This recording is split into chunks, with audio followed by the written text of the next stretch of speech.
Bélier en soleil, lune ou ascendant, ce message est pour toi. Le tarot et les astres s'alignent pour te montrer un cycle puissant dans le domaine amoureux, de ceux qui secouent, mais qui éveillent aussi. Tout est guidé par une combinaison très claire. Le 8 d'épée, comme carte centrale, accompagné du 10 de denier, du fou et de l'empereur, et ce n'est pas un hasard, tu es entre deux extrêmes. D'un côté, le désir de construire quelque chose de solide, stable, durable. De l'autre, une partie de toi qui se sent piégée, limitée, ou conditionnée par de vieilles idées sur l'amour, les liens, ou même sur qui tu devrais être dans une relation. Le 8 d'épée te dit que ce qui te freine n'est pas l'extérieur, mais une croyance interne. Peut-être penses-tu que cela de beau ne t'arrivera plus, que tu as déjà eu ta chance, ou qu'à ce stade, on ne peut pas recommencer à zéro. Mais le fou apparaît justement là pour te montrer le contraire. Le nouveau n'est pas seulement possible, il est nécessaire. Tu dois sauter sans savoir où tu vas atterrir. Et oui, cela donne le vertige, mais cela donne aussi la vie. Si vous êtes célibataire, quelqu'un avec une énergie très spéciale se dirige vers vous. C'est une personne qui brise tous tes schémas. Elle peut avoir un regard intense, des cheveux libres, un rire contagieux, et quelque chose dans sa façon de parler ou de bouger qui te déstabilise. Tu ne pourras pas la mettre dans une case. Sa personnalité est ouverte, authentique, un peu chaotique, mais très sincère. Le lien avec cette personne sera comme une sorte de miroir émotionnel. Elle ne te laissera rien passer, mais si tu t'ouvres, elle t'apprendra à aimer sans masque. Pas de demi-mesure. L'intensité sera présente dès le début, mais cela ne fonctionnera que si tu cesses de vouloir tout contrôler et te permets simplement d'être. Maintenant, si tu es en couple, ce trimestre est charnière. Si tu ressens que quelque chose ne coule pas, que les discussions se répètent ou que l'un porte plus de charge que l'autre, c'est le moment de réviser. L'empereur te rappelle qu'il faut mettre de la structure, mais aussi que cette structure ne doit pas être une prison. Si tu te sens piégé dans une routine ou dans un lien où tu ne peux pas t'exprimer, parle. Parce que le 8 d'épée parle aussi de taire des choses qui ne rentrent plus dans ta poitrine. Et si tu en parles et que ton partenaire est en phase, le 10 de denier montre que vous pouvez construire quelque chose de très solide. Mais il faut redessiner les bases. Il ne s'agit pas de continuer comme jusqu'à présent, mais de commencer une nouvelle étape depuis la vérité. En avril, il est essentiel que tu guérisses ta relation avec l'auto-exigence. Tout ne se construit pas à base d'efforts et de contrôle. Tu dois déprogrammer cette idée que ce n'est qu'en te sacrifiant que tu mérites d'être aimé.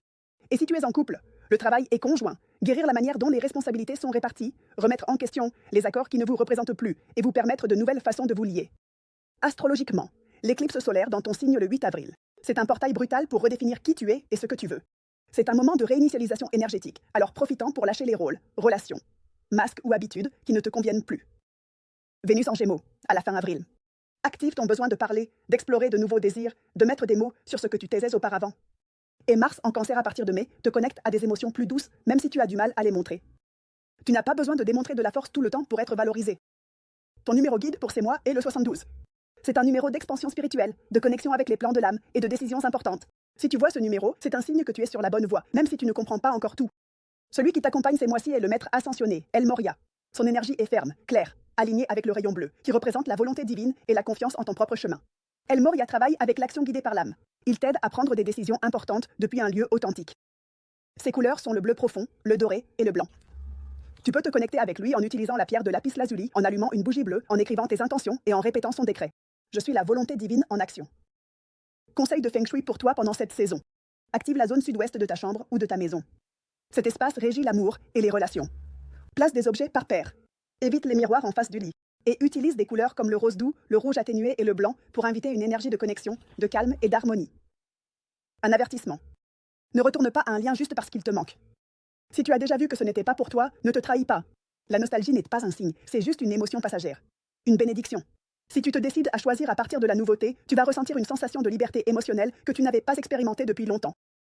Un livre qui peut t'accompagner est Femmes qui courent avec les loups, de Clarissa Pinkola Estés. Peu importe si tu l'as déjà lu, maintenant il va activer une autre partie de toi.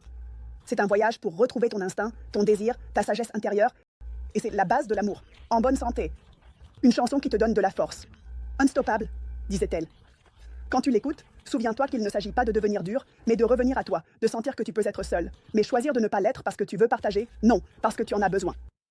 Un film qui t'éclaire, mange, prie, aime, parce qu'il ne s'agit pas seulement de voyager à travers le monde, mais de voyager à l'intérieur, de découvrir qui tu es quand personne ne te dit comment tu dois être. Activité idéale pour ces mois. Écrire des lettres sans filtre, changer quelque chose dans ton environnement physique, une réorganisation de la chambre, du placard, de l'hôtel, avoir un rendez-vous spontané, même si tu n'es pas 100% sûr de ce qui pourrait en résulter avec cette personne, et marcher tout en parlant seul ou en écoutant ton intuition. Phrase pour manifester. Je suis prête à recevoir un amour libre, profond et véritable. Je le reçois sans peur et avec joie. Rituel de prospérité. Le premier vendredi de mai, remplis un bocal avec de la cannelle, du laurier et 3 pièces de monnaie. Ferme-le avec intention et garde-le dans l'endroit le plus lumineux de ta maison. Chaque fois que tu le vois, répète. L'abondance afflue vers moi sur tous les plans. Rituel d'amour. Lors de la pleine lune de mai, écris une lettre à l'amour que tu souhaites vivre. Ajoute-y du parfum, des pétales de rose ou quelque chose de significatif pour toi. Lis-la à voix haute et brûle-la à l'univers avec une bougie blanche, en remettant ton désir avec confiance. Une attitude que tu dois lâcher, le besoin d'avoir raison, une qualité que tu dois renforcer. Ta capacité d'aimer avec authenticité, sans filtre.